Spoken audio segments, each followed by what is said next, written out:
10 tanda-tanda kiamat yang disebutkan oleh Nabi SAW. Kata beliau, amblasnya bumi di belahan timur yang pertama, terjadi gempa besar. Sebagian ulama hadis mengatakan bagian Asia, di mana Allahu alam. Tapi ini tanda-tanda kiamat besar akan terjadi nanti.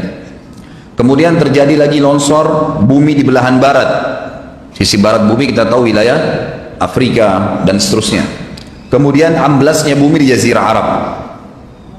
Ini yang dimaksud dengan amblasnya bumi, artinya longsor yang besar, yang sulit lagi untuk ditimbun, udah nggak bisa ditimbun, nggak bisa diperbaikin. Kalau di situ ada kota, ada kampung, pasti hancur dah.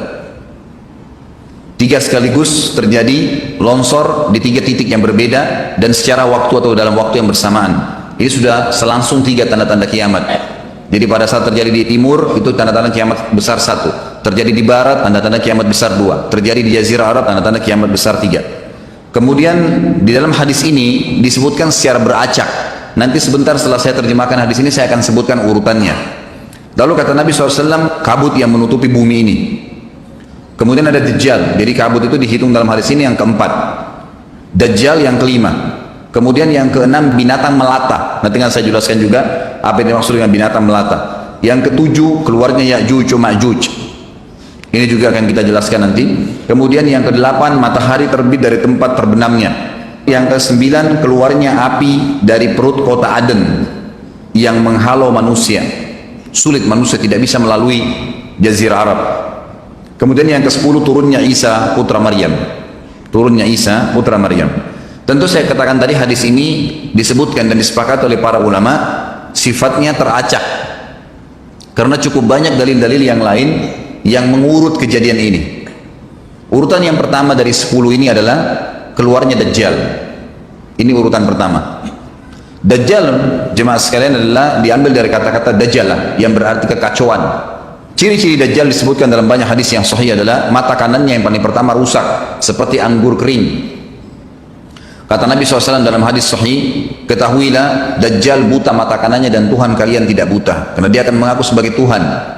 Kemudian dia orangnya memiliki kulit yang kehitam-hitaman serta memiliki dahi yang lebar. Setiap orang beriman bisa membaca di dahinya tertulis 3 huruf kafara.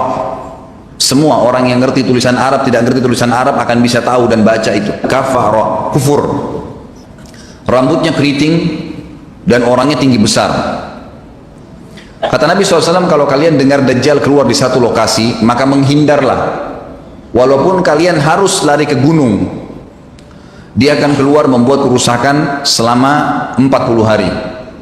Kata Nabi SAW, 40 hari itu sehari seperti setahun, sehari lagi yang kedua seperti sebulan, hari yang ketiga seperti sepekan, dan sisa harinya seperti hari kalian. Dia akan keliling muka bumi semuanya, dan kata Nabi SAW, seluruh bumi ini akan dimasuki oleh Dajjal. Tidak tertinggal satu lorong, gang, jangankan kota atau desa, kecuali Dajjal akan masuk ke dalamnya, kecuali Madinah dan Mekah. Tidak bisa dimasuki oleh Dajjal.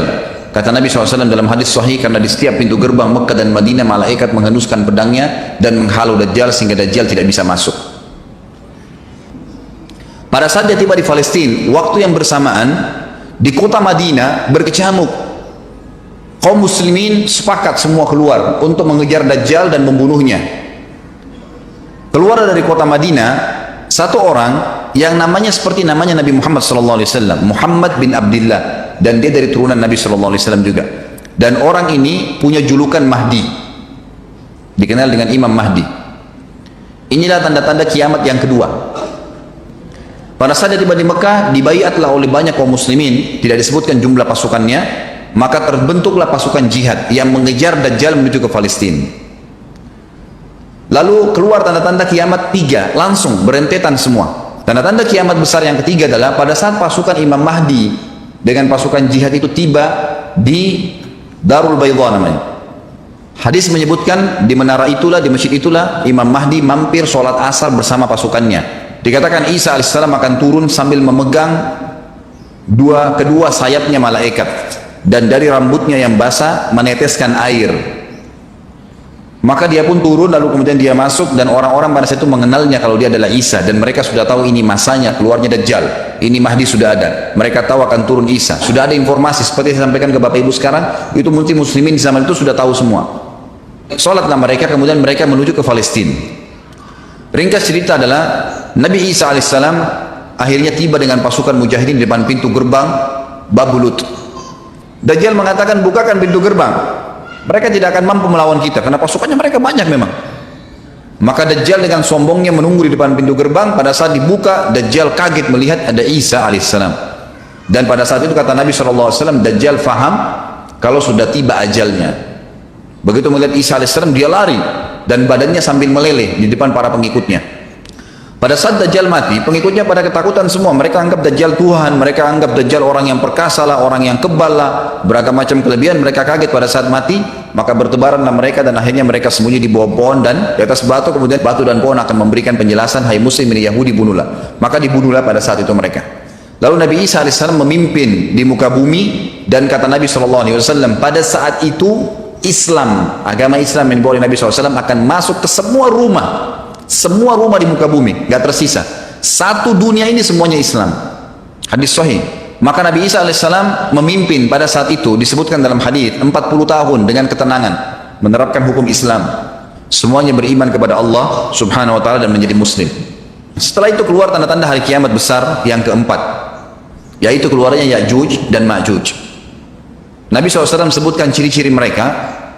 Mata mereka sobekannya kecil sehingga mata mereka kelihatan seperti sipit, tapi bola matanya besar. Mereka memiliki rambut yang keriting dan mereka memiliki poster yang umumnya seperti poster manusia. Ada hadis yang berbunyi mereka akan mendatangi sebuah sungai, kalau tidak salah namanya Sungai Tibria, airnya banyak mengalir. Kata Nabi SAW, mereka semua minum air sungai itu, dan yang terakhir dari mereka datang sudah nggak dapat air. Artinya air sungainya habis diminum. Bayangin berapa banyak jumlahnya. Pada saat itu Nabi SAW mengatakan, Allah berfirman kepada Isa, berkata, wahai Isa, aku akan mengeluarkan hamba-hambaku yang tidak ada seorang pun dari kalian bisa mengalahkannya, termasuk Isa AS, nggak bisa mengalahkan. Maka selamatkanlah dirimu bersama dengan pengikut-pengikutmu ke Gunung Tur namanya. Jadi memang Ya'juj ini ciri khasnya, kata Nabi SAW, mereka memakan apa saja. Jadi bukan seperti manusia normalnya. Mereka membunuh semua yang bukan seperti mereka. Sampai-sampai kata Nabi SAW, tidak ada yang bisa mengalahkan mereka dan jumlah mereka sangat banyak. Salah seorang di antara mereka tahu dia akan mati kalau sudah punya 1000 anak. Kata Nabi SAW dalam hadis Bukhari, kecelakaanlah bagi orang-orang yang ada di Jazirah Arab. Kemungkinan besar makna ini adalah tempat mereka dekat dengan Jazirah Arab. Kata Nabi SAW, kecelakaan bagi orang-orang yang di Jazirah Arab karena telah terbuka dari lubangnya Ya'juj Ma'juj sebesar ini. Udah kasih isyarat dengan jari ibu jari sama jari tengahnya. Artinya mereka sudah bisa melihat keluar. Pada saat mereka keluar, maka mereka akan mulai membuat kerusakan.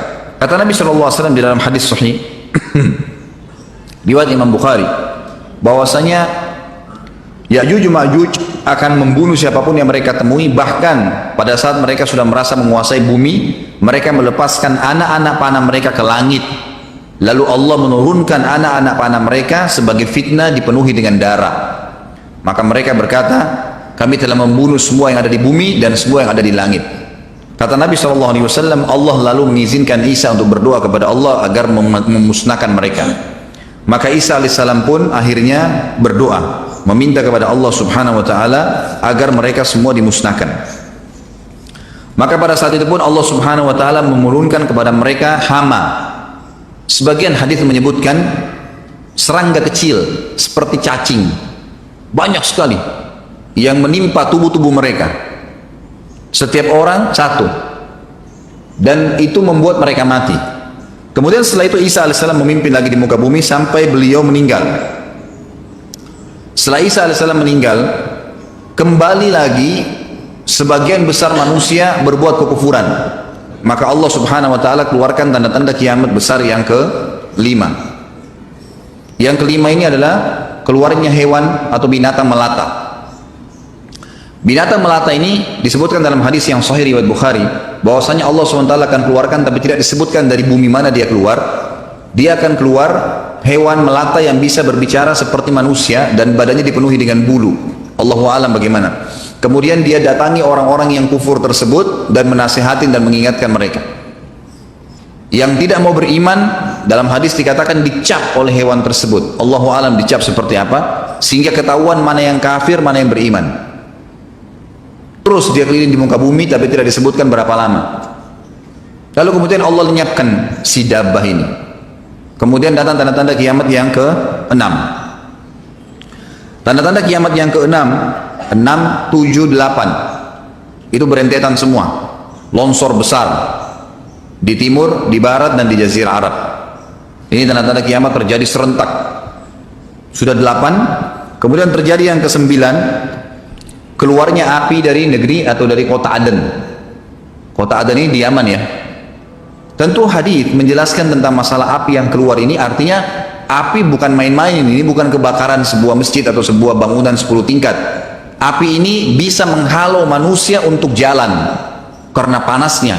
Sebagian riwayat menjelaskan api tersebut akan berdiri seperti gunung yang besar dan dari seluruh pelosok dunia bisa kelihatan.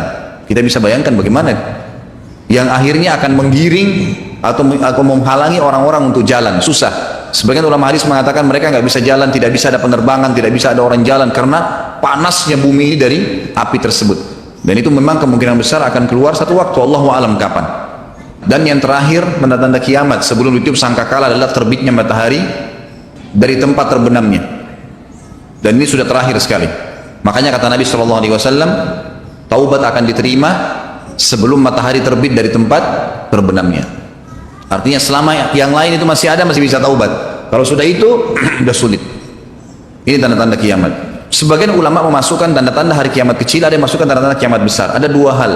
Yang pertama itu adalah keluarnya Dzu Suwakatain. Ada orang dari negeri Habasyah dikenal dengan Dzu Suwaka. Dzu Suwaka ini sak artinya betis. Diberikan julukan Dzu Suwaka karena betisnya sangat kecil. Orang ini, Bapak Ibu sekalian, kata Nabi SAW akan menghancurkan Ka'bah. Dan kata para ulama pada saat itu memang manusia sudah sunyi, nggak ada lagi yang datangin Ka'bah. Orang-orang sudah lalai, gitu kan? Keluarlah orang ini. Makanya sebagian ulama masukkan dia tanda-tanda kiamat sebelum terbitnya matahari dari tempat terbenam. Ditambahkan ini yang ke-11 atau ini yang ke-10, terbitnya nanti kiamat yang ke-11. Kata Nabi SAW, dia akan mencabut batu-batu Ka'bah satu persatu sampai rata dengan tanah. Dan saya sedang dilihatkan oleh Allah sekarang bagaimana pada saat dia mencabut batu itu. Hadis sahih riwayat Bukhari Muslim. Yang terakhir, yang kedua, yang berhubungan juga dengan tanda-tanda kiamat, ada yang memasukkan kiamat kecil tapi ini lebih dekat dengan kiamat besar. Orang yang terakhir meninggal itu adalah orang dari asli suku Madinah yang sedang mengembala kambing. Kata Nabi SAW, orang yang terakhir meninggal dari kalian kalangan manusia, semua orang sudah mati tinggal dia sendiri, tapi dia nggak tahu dia lagi mengembala kambing. Kemudian dia masuk dengan gembalanya ke kota Madinah, ditemukan semuanya tidak ada kehidupan, nggak ada orang, nggak ada binatang, nggak ada apa-apa, tinggal dia sendiri. Pada saat dia meletakkan telapak kakinya di kota Madinah, maka pada saat itu dia meninggal. Dan inilah manusia terakhir meninggal sebelum ditiup sangkakala terakhir. Allahu a'lam.